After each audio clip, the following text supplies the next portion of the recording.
Alright friends, सो अभी ये वाले वीडियो में हम जो देखने जा रहे हैं वो है बिजनेस। बिजनेस को हम समझेंगे कि बिजनेस होता क्या है। ऐसा तो है नहीं कि आपने वर्ड पहली बार सुना होगा, आपके स्कूल के टाइम पे भी आपने या फिर कहीं बार आपने बिजनेस वगैरह के बारे में सुना होगा। बिजनेस लीडर्स इंडिया में बहुत सारे रहे हैं और अभी भी है। जैसे वी हैव फैमिलीज हुई है, like we have Ambanis, Tatas, Adani, Godrej.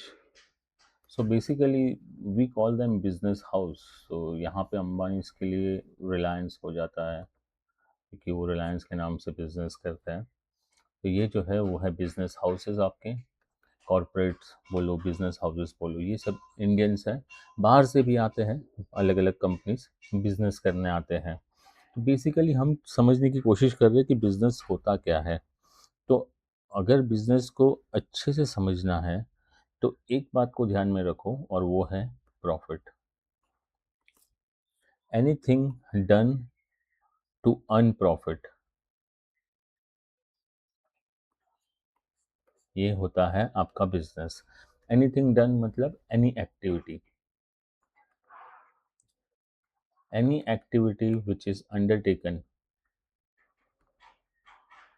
To earn profit और with the intention of earning profit. हो सकता है प्रॉफिट हो ना हो, लॉस भी हो सकता है, लेकिन लॉस आपका कभी इंटेंशन नहीं हो सकता, इसलिए हम लॉस की बात नहीं कर रहे। कोई भी बिजनेस हाउस अनलेस अनलेस कुछ सर्कमस्टेंसेस ऐसे होते हैं जहाँ पे लॉस करना उनके लिए फ़ायदेमंद होता है फ्रॉम टैक्स बेनिफिट, जो अभी हमारे सिलेबस का पार्ट नहीं है, तो हम वहाँ पे नहीं जाएंगे। लेकिन अदरवाइज जो है वो है प्रॉफिट अर्निंग मोटिव।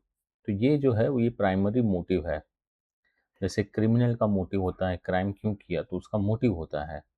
वैसे ही any activity undertaken to earn profit, तो profit earning is a motive, और वो डिफाइन करता है बेसिकली बिजनेस के प्रीमाइसिस को, कि ये एक्टिविटी बिजनेस में आती है या नहीं आती है। हमने पहले भी देखा है कि एक एनजीओ जो होता है, मान लो विंटर में कंबल बांटता है, ब्लैंकेट्स, या फिर बारिश में अम्ब्रेलास या रेनकोट्स बांटता है, या फिर बहुत बार आपने देखा होगा बैनर्स वगैरह पड़े होंगे जहाँ पे फ्री आई चेकअप हो रहा है। कभी कभी वो लोग स्पेक्टिकल्स भी देते हैं, चश्मा भी देते हैं। तो ये जो है ये सब बिजनेस में नहीं आता। This are not business because this activities are not undertaken with the intention of doing profit. हाँ, कहाँ चला गया भाई? हाँ, so these activities are not undertaken with the intention of making profit. तो अब ये जो हमें एक प्राइमरी चीज़, प्राइमरी फैक्टर जो आइडेंटिफाई करने में हेल्प करेगी आपको कभी भी, कि ये पर्टिकुलर एक्टिविटी जो हो रही है वो बिजनेस है या नहीं, तो प्रॉफिट कमा रही है कंपनी या नहीं, तो आपको समझ में आ जाएगा। जो बड़े बड़े हाउसेस के बारे में बात की, ये भी कुछ एक्टिविटीज़ करती है जो प्रॉफिट के लिए नहीं होती है, लेकिन उनको करना पड़ता है, क्योंकि कॉरपोरेट गवर्नेंस नाम का एक टर्म है जो कि लीगली एप्लीकेबल है। उनकी लीगल रिस्पॉन्सिबिलिटी बन जाती है, स्टैट्यूटरी रिस्पॉन्सिबिलिटी बन जाती है। उनको ये काम करना पड़ता है कि अपने प्रॉफिट का कुछ परसेंटेज सोसाइटी में स्पेंड करना होता है फॉर सोशल वर्क। उधर भी हम नहीं जाएंगे फिलहाल के लिए, ठीक है। हम जो है फोकस करेंगे सिर्फ प्रॉफिट अर्निंग मोटिव पे, और उसी के हिसाब से जो प्रीमाइसिस बन के आएगा कि बाबा अगर प्रॉफिट अर्निंग मोटिव है तो वो बिजनेस हो रहा है। ओके। अब बिजनेस की दूसरी एक खासियत है कि काफ़ी एडवांसमेंट हुआ है ओवर लास्ट 2 सेंचुरीज। तो अभी जो बिजनेस है वो कैसा हो जाता है, it is not done in haphazard manner. चलो उठ के कुछ भी काम कर लिया, बिजनेस कर दिया, नहीं। अभी का जो बिजनेस करने का जो तरीका है वो है ऑर्गेनाइज एफर्ट। ये ऑर्गेनाइज एफर्ट का मतलब क्या है? ऑर्गेनाइज एफर्ट मीन्स कि आपके अलग अलग डिपार्टमेंट बन जाते हैं। आपको पता है कि आपको क्या करना है, तो आप प्राइमरीली या तो गुड्स मैन्युफैक्चर करेंगे, है ना। जैसे मैंने ऊपर कुछ एग्जांपल दिए थे, उसमें से एक था लेट्स से स्पेक्टिकल्स। तो अभी स्पेक्टिकल्स में आप बार बार एड्स वगैरह देख रहे होगे लेंसकार्ट नाम की एक कंपनी का। तो ये क्या कर रही है, ये क्या फ्री में चश्मे बांट रही है? नहीं। तो ये जो कर रही है, मैन्युफैक्चर कर रही है, इनोवेशन से अपना एक अलग पहचान बनाने की उनकी जो अप्रोच है कि बाबा हमारे ग्लासेस अच्छे हो, हमारे फ्रेम्स के डिज़ाइंस अच्छे हो। तो ये क्या कर रही है, ये सब मैन्युफैक्चर कर रही है स्पेक्टिकल्स। अब जैसे मैंने कहा मैन्युफैक्चर कर रही है, और मैं बात कर रहा हूँ ऑर्गेनाइज्ड एफर्ट्स की। तो यहाँ पे manufacturing of goods and service तो हो रहा है, लेकिन जैसे मैंने कहा कि वो रिसर्च भी कर रही है। तो एक उनका रिसर्च डिपार्टमेंट हो गया, उसके पहले कहीं पे एक आइडिया आती होगी, तो एक आइडिया जनरेशन, थिंक टैंक होता है जिसको हम थिंक टैंक के नाम से भी जानते हैं। तो कुछ एक्सपर्ट्स यहाँ पे बैठते हैं, कुछ कस्टमर्स के फीडबैक कंसिडर करते हैं, कुछ ऑब्स्टिकल्स जो कस्टमर्स फेस कर रहे हैं, हो सकता है पोर्टेबिलिटी को लेके हो कि चश्मे का वेट ज़्यादा हो तो उठाने में प्रॉब्लम, ज़्यादा बड़ा हो तो वो बल्कीनेस की वजह से प्रॉब्लम। तो ये सब फीडबैक्स कस्टमर के मिलते हैं, कुछ ऑब्स्टिकल्स जो समझ में आते हैं कि हाँ इससे ये प्रॉब्लम हो सकता है कि रात को दिन वाले चश्मे नहीं चल रहे, दिन को रात वाले नहीं चल रहे, तो डे एंड नाइट का कॉन्सेप्ट आया था काफ़ी सालों पहले, वगैरह वगैरह। फिर वो दूर के चश्मे, नज़दीक के चश्मे अलग अलग हुआ करते थे, तो लोग पहले दो दो चश्मे कैरी भी करते थे, अब वो कंबाइन हो गया। तो ये सब आ जाता है थिंक टैंक में। फिर ये आइडियाज़ पे कंसिडर करके उसको रिसर्च में भेज दिए, बाबा आप रिसर्च करो, देखो इनोवेशन में कुछ आ रहा है कि आपने हाथ में कुछ नया, जिससे हम अलग चीज़ बनाएं, प्रोडक्शन करें, है ना। फिर उसका ट्रायल रन वगैरह होने के बाद वो फाइनल फेज में गुड्स निकल के आता है। तो गुड्स बनते तो एक दो चश्मे तो बनते नहीं, लाखों की यूनिट्स में बनते रहेंगे मैन्युफैक्चरिंग। हम लाख में ऐसे लिख रहा हूँ, could be more than that. ठीक है, तो ये फाइनलाइजेशन हो गया, गुड्स प्रोड्यूस हो गए 1 लाख। अभी इसको बेचना किधर है, कोई जाके फैक्ट्री में तो लाइन लगाएंगे नहीं कस्टमर, हमको भी दो, हमको भी दो, हमको भी दो। तो इनको सेल्स करना पड़ेगा, जिसके लिए एक डिस्ट्रीब्यूशन चैनल बनता है। तो ये सब बेसिकली क्या हो रहा है यहाँ पे, ऑर्गेनाइज एफर्ट्स की बात कर रहे हैं हम कि बाबा एक एफर्ट बन ले रहे ये लोग, और यहाँ पे सब वे लोग प्रॉपर चैनल में अपना काम कर रहे हैं, प्रॉपर तरीके से हर डिपार्टमेंट में काम हो रहा है। तो एक डेफिनेशन ये भी बन के आता है कि ऑर्गेनाइज्ड एफर्ट ऑफ इंडिविजुअल्स, हर डिपार्टमेंट में इंडिविजुअल्स है, तो organised efforts of individuals to produce. Production के पहले हमने R&D वगैरह किया, टैंक टैंक वगैरह डिपार्टमेंट समझा थोड़े से एकदम शॉर्ट में। तो वो organise efforts of individual to produce है, या फिर यहाँ पे लिख देंगे फॉर प्रोडक्शन पर्पस, ठीक है, ऑफ गुड्स। और गुड्स के साथ में एक टर्म आप हमेशा देखोगे, वो है सर्विसेज, बराबर है, टू सेटिस्फाई सोसाइटीज नीड्स।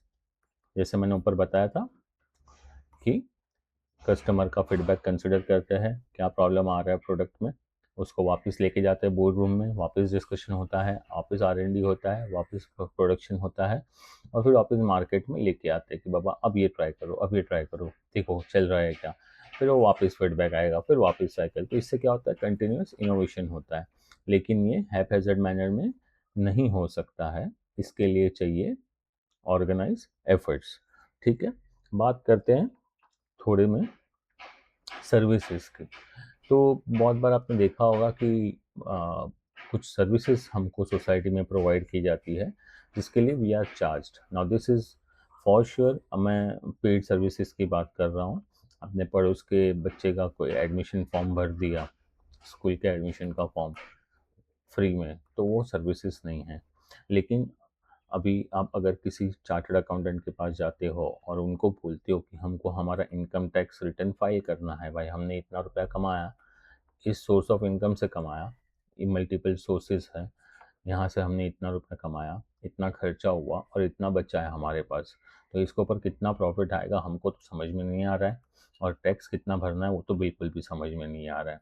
तो ये आप क्या करोगे, ये सब डेटा लेके आप यानी कि इंडिविजुअल्स जो जॉब करते हैं, बिजनेस करते हैं, कुछ नहीं करते हैं, फिर भी अगर उनको लॉटरी वॉटरी लग गई वगैरह वगैरह, तो वो क्या करेंगे, जाएंगे एक CA के पास, चार्टर्ड अकाउंटेंट के पास, और वो चार्टर्ड अकाउंटेंट आपको एक सर्विस प्रोवाइड करेगा, वो आपको इनकम टैक्स रिटर्न फाइल करके देगा, और आपको एक एक्नॉलेजमेंट दे देगा कि आपका इनकम टैक्स रिटर्न फाइल हो गया है, यानी आपका हेडेक खत्म। लेकिन इसने क्या समाज सेवा की? नहीं, इसने आपसे पैसे लिए, जिसको कहते हैं प्रोफेशनल फीस। प्रोफेशनल फीस कब लेते हैं? जब कोई सर्विस प्रोवाइड की जाती है। So is the case with lawyers. To give you another example, lawyer है, डॉक्टर है, ये सब फीस लेते हैं आपसे। तो ये लॉयर अपने अभी गलती से आप गाड़ी चला रहे हैं, आपके घर वाले किसी ने कहीं कहीं पे किसी ने आके ठोक दी आपकी गाड़ी, आपकी कोई गलती नहीं है, तो आप क्या करोगे? आप क्या कंपनसेशन क्लेम करना चाहोगे? आप बोलोगे भाई हमको तो पैसा मिल चाहिए। वो बोलेगा मेरी गलती नहीं है, मैं तो दूंगा नहीं। आप क्या करोगे? आप लॉयर के पास जाओगे, जो कि एक प्रैक्टिसिंग लॉयर होगा, यानी कि एडवोकेट। वो आपका केस फाइल करेगा कोर्ट में, आपके हियरिंग्स अटेंड करेगा, आपके बिहाफ पे आर्ग्यूमेंट करेगा, कोर्ट में साबित करेगा कि आप कैसे सही हो कैसे नहीं, वगैरह वगैरह, और आपके फेवर में डिसीजन लेके आएगा। तो आपकी गाड़ी का मान लो 2 लाख रुपए नुकसान हुआ था, तो 2 लाख की बजाय आपको जो भी अमाउंट मिलता है, XYZ, कोर्ट कहता है आप 2 लाख रुपए ले लो, ऊपर से 25,000 आपकी लिटिगेशन फीस ले लो, कॉस्ट टू द पिटिशनर जो भी बोला जाता है। तो ये आपको बेनिफिट हुआ। बेनिफिट तो नहीं कह सकते, लेकिन आपका लॉस होते होते रह गया। जो आपको कुछ नहीं मिलने वाला था, सामने वाला कह रहा था कि मेरी कोई गलती नहीं है, वहाँ पे आपको इस लॉयर एडवोकेट ने क्या किया? अपनी स्किल्स यूज़ करके, अपना नॉलेज यूज़ करके, अपना जो उनका एक लाइसेंस टू प्रैक्टिस होता है वो यूज़ करके वो कोर्ट में गए, आपके बिहाफ पे सब किया उन्होंने, और आपको ये बेनिफिट, कम से कम benefit is not the right word, but जो भी आपको कंपनसेशन बोल सकते हैं वो दिलाया। तो ये जो है क्या वो फ्री में करेंगे एडवोकेट भाई साहब? नहीं, वो भी आपसे फीस लेंगे। तो ये फीस किस बात की है? Services provided. उन्होंने आपको ये सब सर्विसेज दी, आपको रिजल्ट मिला, आपने उनको फीस दी। अभी कंडीशन नहीं है कि रिजल्ट मिलेगा तो ही आप फीस दोगे, आप फीस तो देना ही है आपको। यही दुनिया का नियम है। डॉक्टर के पास जाओगे, वो कंसल्टेशन फीस लेंगे आपसे। डॉक्टर आप ये नहीं बोलेंगे कि आप 15 दिन दवाई खाओ, ठीक हो जाओगे तो पैसे देना, ठीक है? तो सब अपनी प्रोफेशनल फीस लेते हैं बिकॉज ऑफ द सर्विसेज। लेकिन सर्विसेज सिर्फ प्रोफेशनल्स की होती है? नहीं। आपका गाड़ी, आप गाड़ी चला रहे हो, बाइक चला रहे हो, टायर पंचर हो गया, पंचर वाले के पास गए, उन्होंने पंचर बना के दिया, और क्या लेंगे आपसे? पैसा लेंगे, है ना? किस चीज़ का पैसा ले रहे हैं? मनी। वो भी उनकी फीस है ना? तो आप पंचर हो गया तो आप पंचर वाले के पास ही जाओगे, कहीं और नहीं जाओगे। तो वो भी एक टाइप का प्रोफेशनल हो गया। मैकेनिक है, जो भी है, पेंटर है, घर पे आप काम करवा रहे हो तो आप पैसा दे रहे हो, सर्विस ले रहे हो, पेंट करके दे रहा है। भले ही कलर आपने लाया हो, पेंट का डिब्बा आपने लाया हो, लेकिन फीस आपको मिल रही है बिकॉज ऑफ द सर्विसेज। तो ये जो आप जब भी बिजनेस की बात करोगे, तो मान के चलो कि ये हस्बैंड वाइफ जैसा हिसाब किताब है। जहाँ पे आप बिजनेस की बात करोगे वहाँ पे आपको सर्विसेज मेंशन करनी है। अगर स्पेसिफिकली आपको बिजनेस के बारे में पूछा गया है एकदम स्पेसिफिकली, तो फिर और बात है, ठीक है? अभी कैरेक्टरिस्टिक और फीचर्स जो भी आप कहो वो समझ लेते हैं बिजनेस के। बिजनेस जो होता है उसकी कैरेक्टरिस्टिक क्या होती है?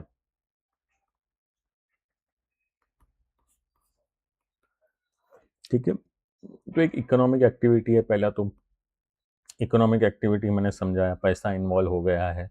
पैसा सिर्फ इन्वॉल्व नहीं हुआ है, पैसा कमाना भी है, प्रॉफिट भी है। यानी कि जहाँ हमने रिसर्च की बात की, अगर हम डायरेक्ट मैन्युफैक्चरिंग पे भी आते हैं तो पहले पैसा डालना पड़ता है गुड्स मैन्युफैक्चर करने के लिए, रॉ मटेरियल प्रोक्योर करने के लिए, लेबर को वेजेस पे करने के लिए। उसके बाद में सेल्स एंड डिस्ट्रीब्यूशन होता है, तो ये जो ट्रांसपोर्टेशन होता है बीच में, मान लो फैक्ट्री हरियाणा में है, माल बेचना है आपको गुजरात, महाराष्ट्र और पंजाब वगैरह वगैरह वगैरह मल्टीपल स्टेट्स में, तो सब जगह पे आपको माल पहुंचाना पड़ेगा। तो माल पहुंचेगा, जब मार्केट में माल आएगा, वो कोई भी मार्केट हो, हर कंपनी, हर हर हर स्टेट की, हर सिटी के मॉल वगैरह जो भी है, मार्केट्स, सुपर मार्केट वगैरह में माल आपका पहुंचेगा, तब जाके कस्टमर खरीदेंगे और तब पैसा देंगे, तब आपका माल बिका है और आपको अपने प्रॉफिट कमाया है, तब तक नहीं कमाया है।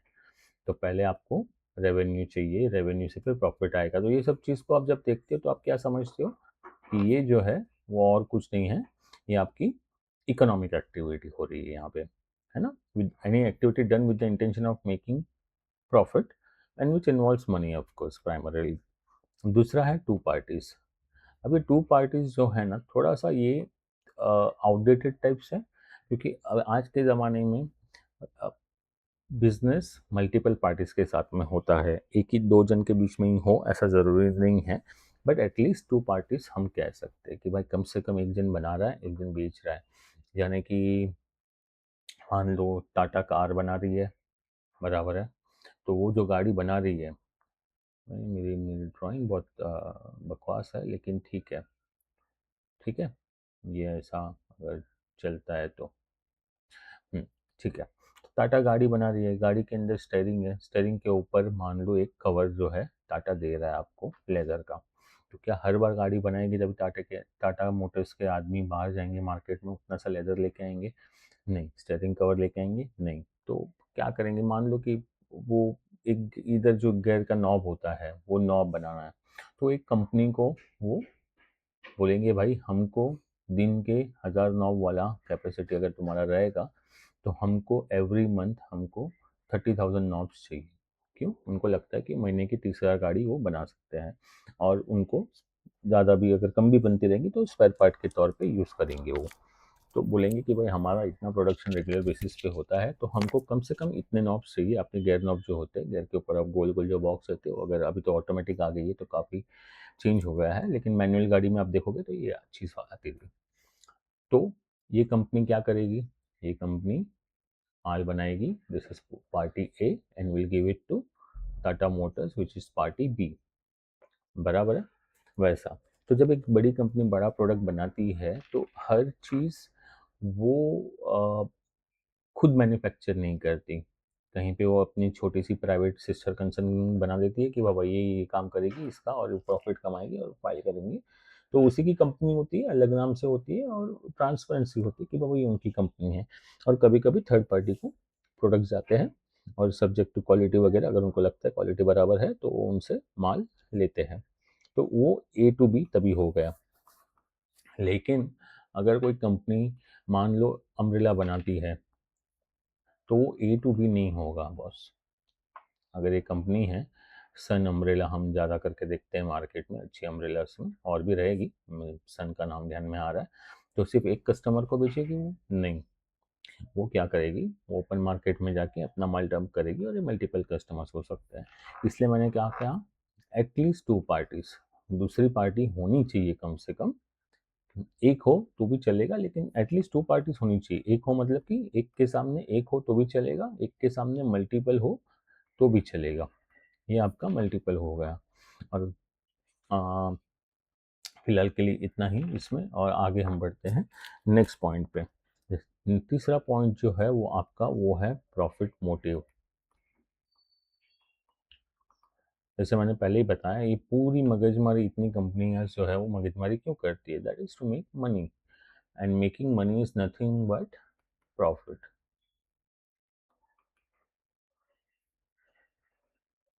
आप जितनी भी मगजमारी कर लो, अल्टीमेटली सबका गोल यही है। दवाई की कंपनी दवाई बनाती है, तो क्या वो क्यों क्यों बनाती है? प्रॉफिट कमाने के लिए। कपड़े वाली कंपनियां कपड़े बनाती है, क्यों कम बनाती है? पैसे कमाने के लिए, प्रॉफिट कमाने के लिए, है ना? ये जो ऊपर हमने देखा, ये टाटा टाटा मोटर्स का एग्जांपल लिया अभी थोड़ी देर पहले, ऊपर भी टाटास करके हमने दिया। तो गाड़ियाँ क्यों बनाती है? एनजीओ थोड़ी है, प्रॉफिट कमाना ही है ना उनको। प्रॉफिट कमा के उनको जहाँ जहाँ प्रॉफिट डालना है, फिर वो एक्सपांशन ऑफ बिजनेस हो, लायबिलिटीज क्लियर करनी हो, उनकी लोन वगैरह लिया हो, बड़ी बड़ी लोन होती है कंपनीज की, बोरो करते हैं पैसा बैंक से, वो रिपे करना हो, अपने शेयर होल्डर्स की वैल्यू बढ़ानी हो, उनके शेयर होल्डर्स ने जो इन्वेस्टमेंट किया है, मान लो आपने शेयर्स लेके रखे टाटा मोटर्स के 1000 शेयर लेके रखे आपने 100 रुपये के हिसाब से, तो ये हो गया आपका 1 लाख रुपया, है ना? तो 15-20 साल के बाद भी अगर ये 1 लाख का 1 लाख ही मिलता है तो क्या मतलब हुआ फिर इन्वेस्ट करने का? तो कंपनीज जो है वो इंश्योर करती है अपने शेयर होल्डर्स का वैल्यू जो है उनके इन्वेस्टमेंट की वो बढ़े, कि ये भाई ये 1 लाख है तो एक 20 लाख हो जाए, जो भी उनका हिसाब किताब रहेगा। लेकिन वो चाहती है कि वेल्थ बढ़े, ताकि इन्वेस्टर्स का कॉन्फिडेंस बढ़े, ज़्यादा लोग इन्वेस्ट करें कंपनी में, कंपनी को इसका फ़ायदा हो। तो ये जो है, ये एग्जांपल हमने स्टडी किया, वो किस लिए किया था? प्रॉफिट मोटिव के लिए, कि बिना प्रॉफिट मोटिव के बिजनेस नहीं हो सकता, वो प्राइमरी रिक्वायरमेंट ही है। उसके उसके बिना आगे जाना पॉसिबल नहीं है। चौथा जो है वो है production of goods and services. पहले ही मैंने समझाया कि बाबा प्रोडक्शन ऑफ गुड्स क्या होता है और सर्विसेज क्या होता है। लेंसकार्ट का एग्जांपल लिया था हमने गुड्स के लिए, डॉक्टर्स, लॉयर्स और चार्टर्ड अकाउंटेंट का एग्जाम लिया था प्रोफेशनल सर्विसेज के लिए। सर्विसेज कोई भी हो सकती है, पंचर वाला जो पंचर बनाता है वो भी आपको सर्विस प्रोवाइड कर रहा है ना। इसके अलावा और एक आ जाता है exchange of goods and services.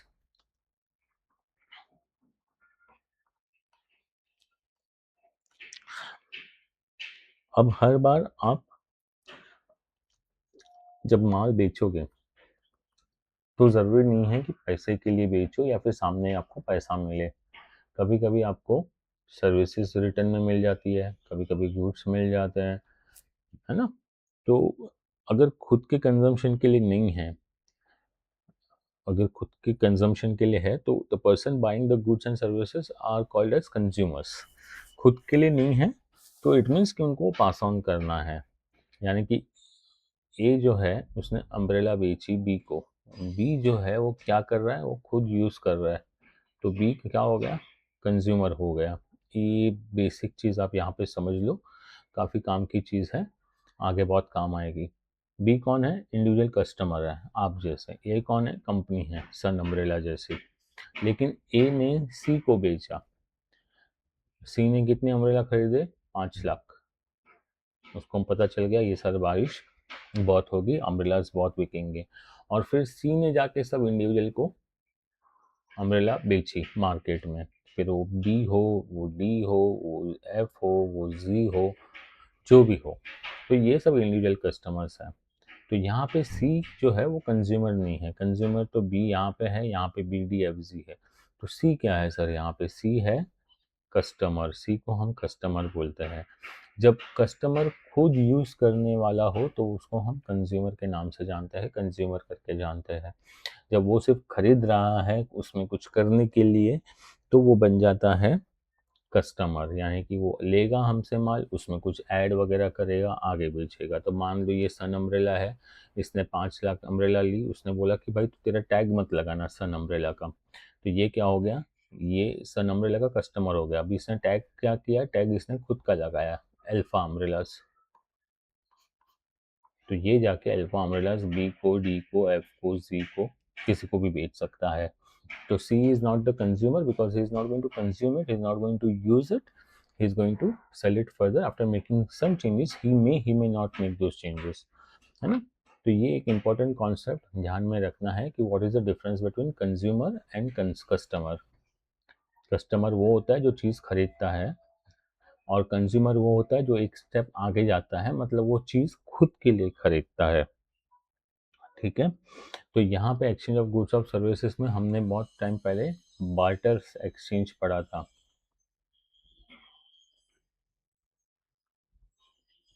If you remember school time पे पहले जब हमने हिस्ट्री में पढ़ा था कि पहले बार्टर्स एक्सचेंज होता था, क्योंकि एक कॉमन मीडियम नहीं था ट्रांजैक्शन का जिसको आज हम मनी कहते हैं। तो ये कॉइन्स जो हम देख रहे हैं, गोल्ड सिल्वर वगैरह वगैरह कॉइन्स जो पहले चलते थे वो तभी आए नहीं थे, तो बार्टर एक्सचेंज होता था। तो क्योंकि तुम मान लो कि you are a farmer growing potatoes, आप बटाटा बना रहे हो, उगा रहे हो खेत में, तो बटाटा आप जो उगा रहे हो खेत में, वो आपको पता है कि सिर्फ बटाटा से आपका नहीं चलने वाली है गाड़ी, तो आपको सामने से अनियन भी लेना पड़ेगा, लीफी वेजिटेबल्स भी लेने पड़ेंगे। तो आप क्या करोगे, आप इसका प्रोडक्शन बढ़ाओगे with the intention of exchanging the same for onions and leafy vegetables and things like that, है ना। सामने वाले से कुछ चाहिए तो उसके लिए हमको देना पड़ेगा, तो हम जो बना रहे हैं वो या फिर हम जो उगा रहे हैं वो ज़्यादा बनाएंगे, ज़्यादा उगाएंगे, ताकि हमको हमारा स्टॉक जो सामने से चाहिए वो हमको मिल जाए, है ना। छठा जो है वो है dealing in goods and services.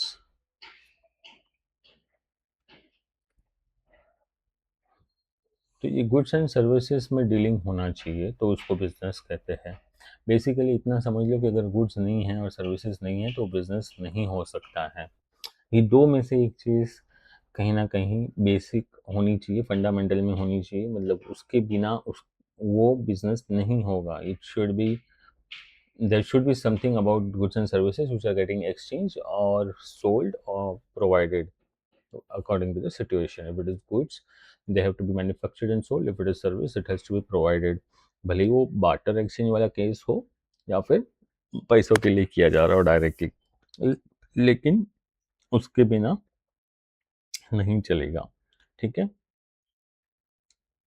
अब गुड्स में एक बात आप समझ लो, जब हम गुड्स गुड्स कर रहे हैं तो there are two types of goods.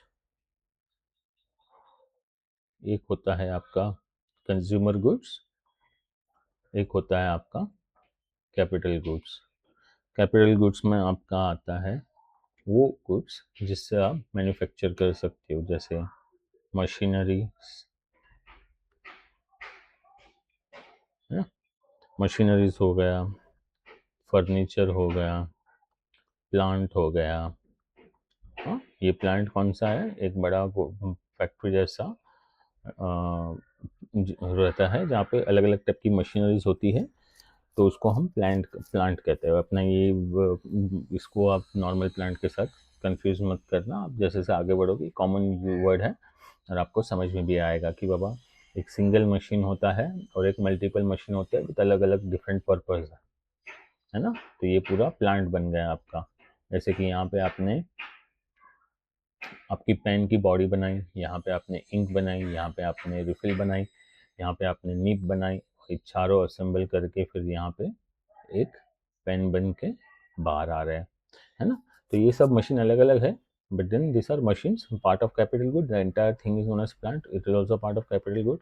यहाँ पे फर्नीचर भी होगा, एक यहाँ पे ऑफिस भी हो सकता है छोटा मैनेजर के लिए वगैरह, जहाँ पे क्लाइंट आएंगे, कस्टमर्स आएंगे, सप्लायर्स आएंगे, बैठेंगे. यहाँ पे लोग बैठ के काम कर रहे हो, शायद खड़े रह के कर रहे हो, पता नहीं, है ना. तो एसी वगैरह लगे रहेंगे प्लांट में, पंखे रहेंगे, तो all this things become capital goods over here. वही चीज़ जब यहाँ पे आ जाती है, अगर एसी और पंखे की बात करो तो कंज्यूमर गुड्स भी बन सकते हैं, लेकिन ज़्यादा करके यहाँ पे समझना हो तो चाय है, दूध है, पेन है, पेंसिल है, एंड थिंग्स लाइक दैट जो कंज्यूमर यूज कर डालते हैं खुद के लिए, they are known as consumer goods, है ना. फिर एक इम्पॉर्टेंट आता है सेवेंथ आपका पॉइंट. उसके पहले मैं ज़रा यहाँ पे रब कर देता हूँ so that you don't get confuse. यहाँ पे हाँ फटाफट नहीं हो रहा है. ओके. इसके बाद जो आता है वो है कंटिन्यूटी इन डीलिंग.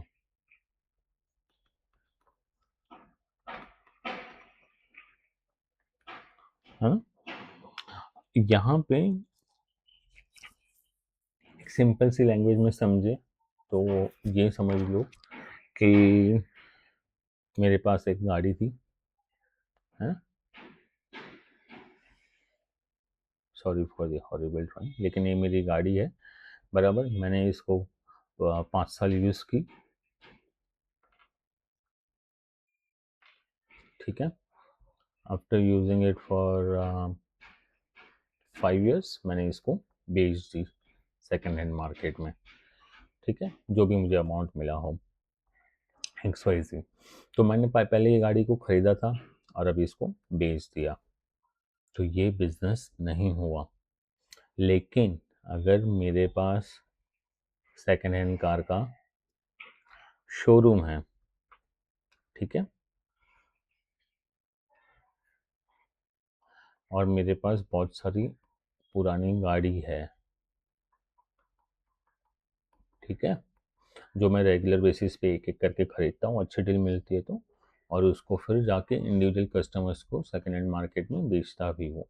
आपने ऐसे सेकेंड हैंड गाड़ीज़ के शोरूम देखे रहेंगे, नहीं देखे रहेंगे तो आप जाओगे तब आपको दिख जाएंगे, सिटीज़ में कॉमन है. सेकेंड हैंड मार्केट बहुत बड़ा मार्केट है फोर व्हीलर्स का, टू व्हीलर्स का तो है ही, फोर व्हीलर्स का है. जैसे कि स्पिनी जैसे वेबसाइट भी आपको मिल जाएंगी जहाँ पे ये ऐसे काम होते हैं. तो वो क्या करते हैं, सेकेंड हैंड कार लेते हैं, उसको चेक वगैरह करते हैं, उनको लगता है कि ये सेलेबल प्रोडक्ट है तो मार्केट में बेचते हैं। तो ये जो है ये बिजनेस है। ये वाला केस बिजनेस नहीं है, ये वाला है। क्यों? क्योंकि ये वन ऑफ ट्रांजेक्शन है। मैं कितनी बार गाड़ी लूँगा यार? मैं गाड़ी लूँगा एक बार दो बार 5 साल में, है ना? एक मेरे लिए ले लिया, एक फैमिली मेंबर किसी और के लिए ले लिया, उसको मैं बेच दूंगा। तो कितनी बार बेचूंगा? 5 साल यूज़ करने के बाद एक बार बेचूंगा, बार बार थोड़ी बेचूंगा। लेकिन अगर मेरा सेकेंड हैंड कार का या किसी और का सेकेंड हैंड कार का शोरूम है, वो तो फ्रिक्वेंटली परचेस करेंगे, फ्रिक्वेंटली सेल करेंगे। तो क्या आ रहा है यहाँ पे? Continuity in dealing. This is not a one off case, a one off case, a one off transaction cannot be considered as a business कि भाई मैं बिजनेस कर रहा हूँ, नहीं, उसको बिजनेस नहीं कंसिडर किया जाएगा। लेकिन हाँ, मैं अगर रेगुलरली कर रहा हूँ, उसमें कंटिन्यूटी दिख रही है वो एक्टिविटी में, प्रॉफिट तो मुझे सिंगल ट्रांजेक्शन में भी कमाना था कि बाबा ज़्यादा मिलता है तो अच्छा है। कहीं कोई मुझे 2 लाख दे रहा है और कहीं दूसरा कस्टमर 2.5 लाख दे रहा है, तो मैं 2.5 लाख में बेचूंगा अपनी गाड़ी। लेकिन अगर वो एक बार या दो बार है तो उसको बिजनेस कंसिडर नहीं किया जाएगा। तो continuity in dealing is very important factor, very important characteristic of business. अभी जो बात है मैंने पहले छेड़ी थी, वो अभी एक कैरेक्टरिस्टिक बन के आ गया, and that is uncertainty in business. या फिर इसको हम ऐसे लिखते हैं, अनसर्टेन रिटर्न्स।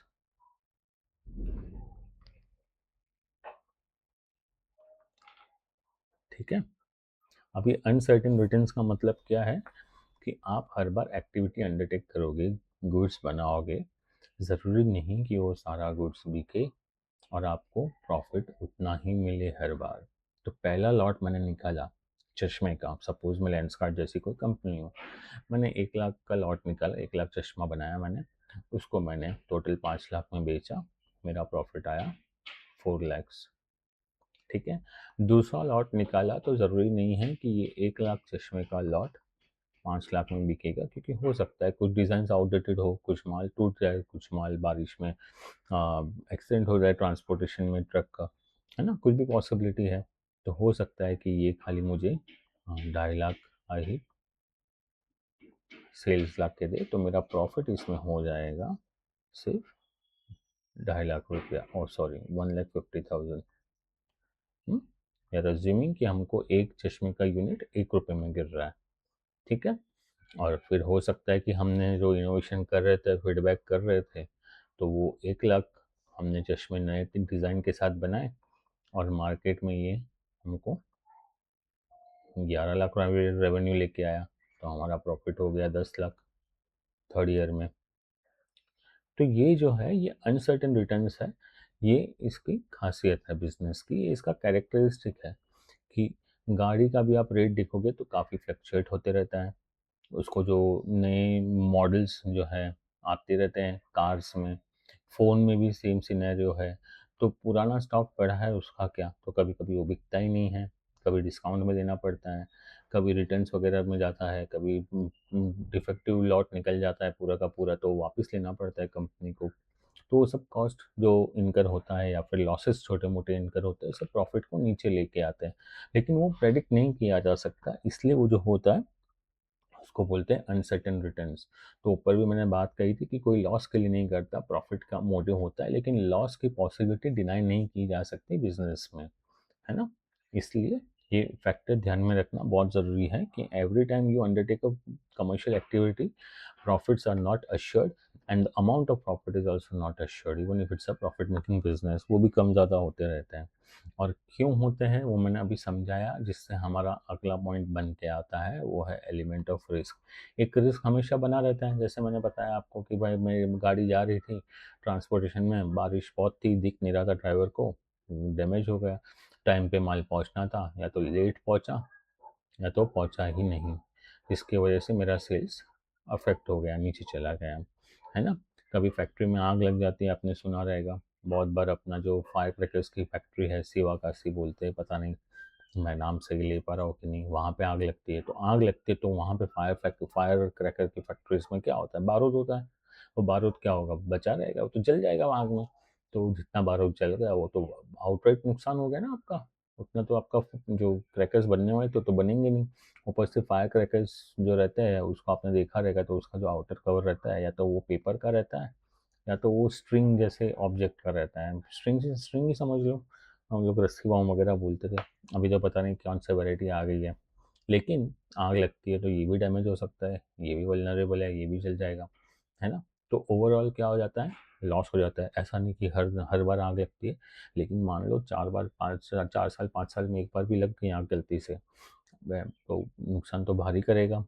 तो वो रिस्क तो है, क्योंकि एलिमेंट ऑफ रिस्क जब बोलते हैं, नेचर ऑफ बिजनेस वैसा है कि भाई तुम बारूद लेके बैठे हो फैक्ट्री में, तो वो तो पॉसिबल है।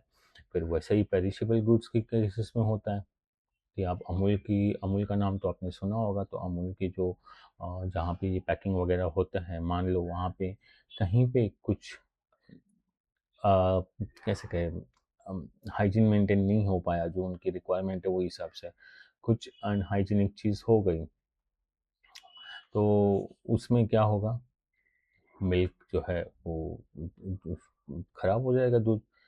तो पहुँचते पहुँचते या फिर पैकिंग के टाइम पे पता चल जाएगा कि बाबा ये milk, this is not saleable, this is not edible, this can not be sold to the customers, health hazard है, कंपनी का नाम खराब हो जाएगा। और बहुत इनका ऐसे बड़ी बड़ी कंपनीज के लिए इनका गुडविल तो भाई जान से प्यारा होता है इनको, क्योंकि गुडविल पे चलता है। हम जाके मिल्क, बटर मिल्क, चीज़, बटर, जो भी आप बोलो, डेयरी प्रोडक्ट्स हम बोलते हैं ना, अमूल का दो, क्यों? क्योंकि उनका गुडविल है, हमको ऐसा एश्योरेंस है, हमको भरोसा है कि इनका माल अच्छा है।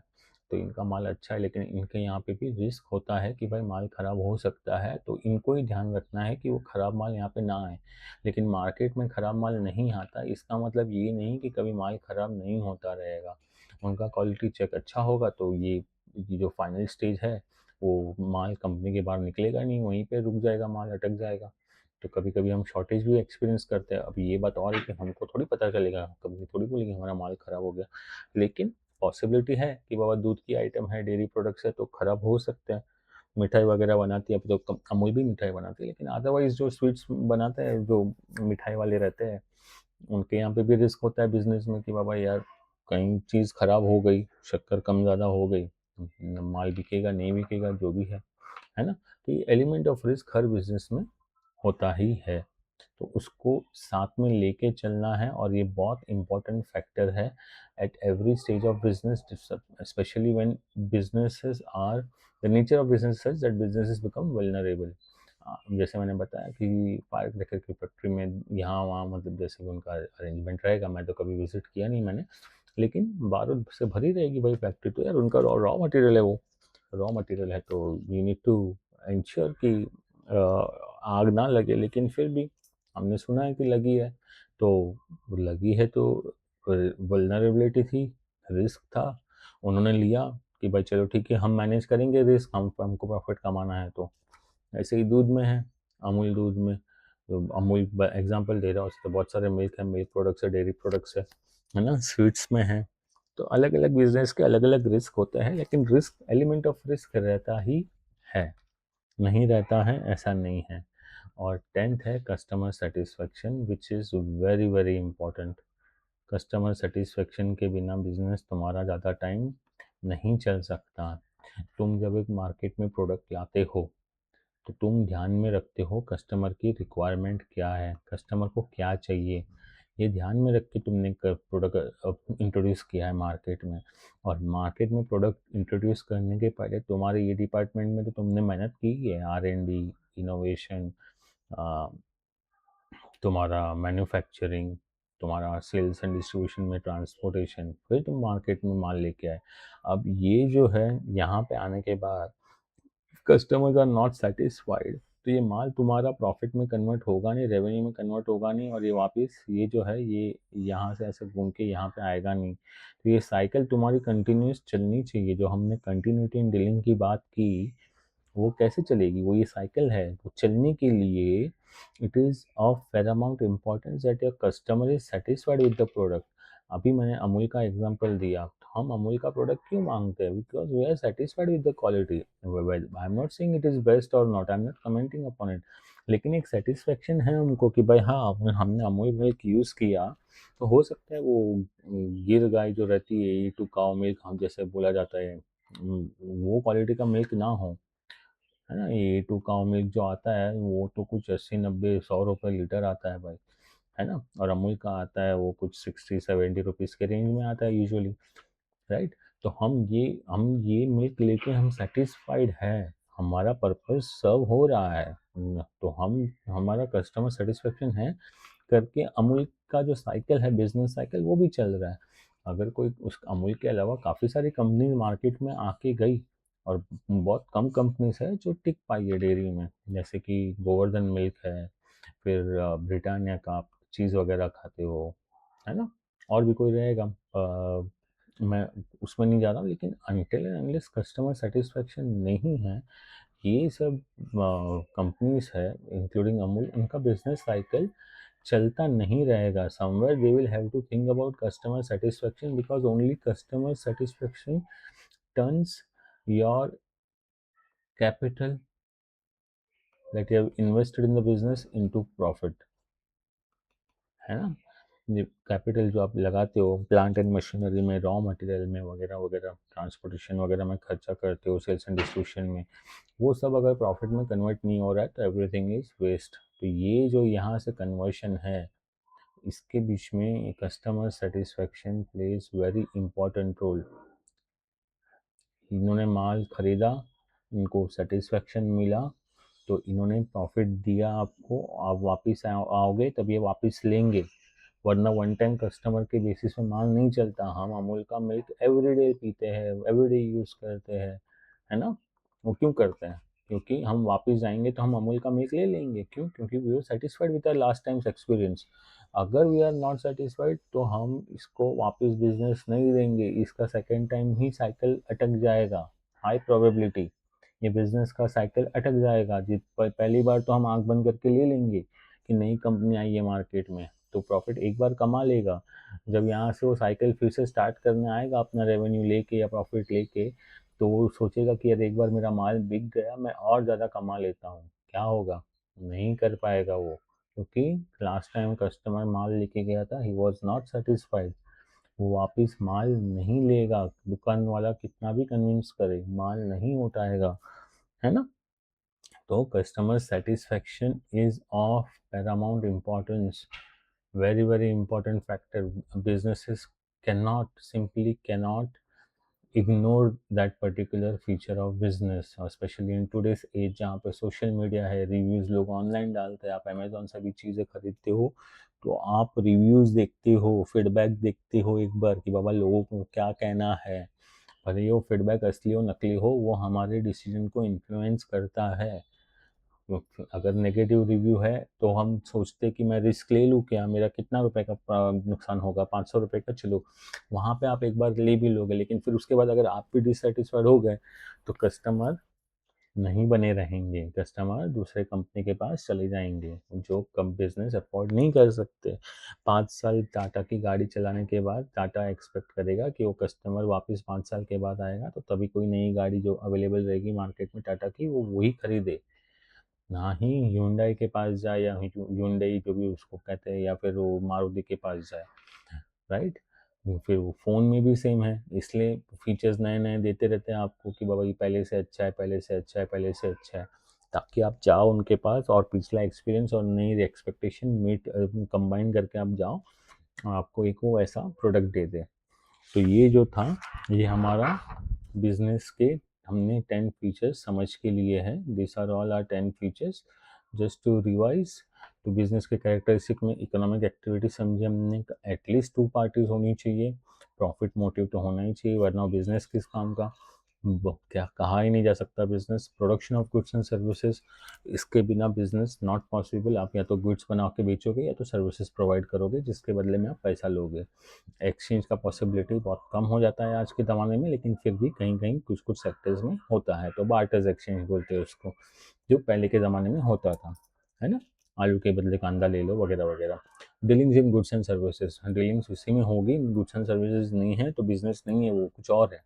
कंटिन्यूटी इन डीलिंग, अगर मैं एक बार अपनी सेकेंड हैंड कार बेचता हूँ और कुछ पैसे कमा लेता हूँ, उसका मतलब वो बिजनेस नहीं है, उसमें कंटिन्यूटी होनी चाहिए। मेरा अगर सेकेंड हैंड कार्स का शोरूम है और मैं बार बार ले रहा हूँ और बेच रहा हूँ, तो दैट इज बिजनेस।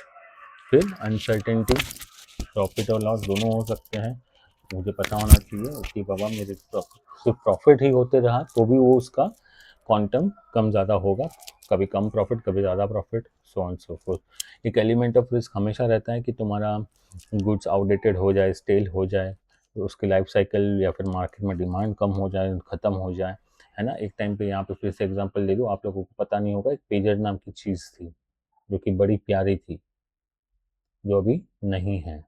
इसके ऊपर आप स्टडी कर लेना, गूगल करना, आपको समझेगा कि ये क्या चीज़ थी, कौन से टाइम पे आई, और ये क्यों अभी कहीं पे दिखती नहीं है।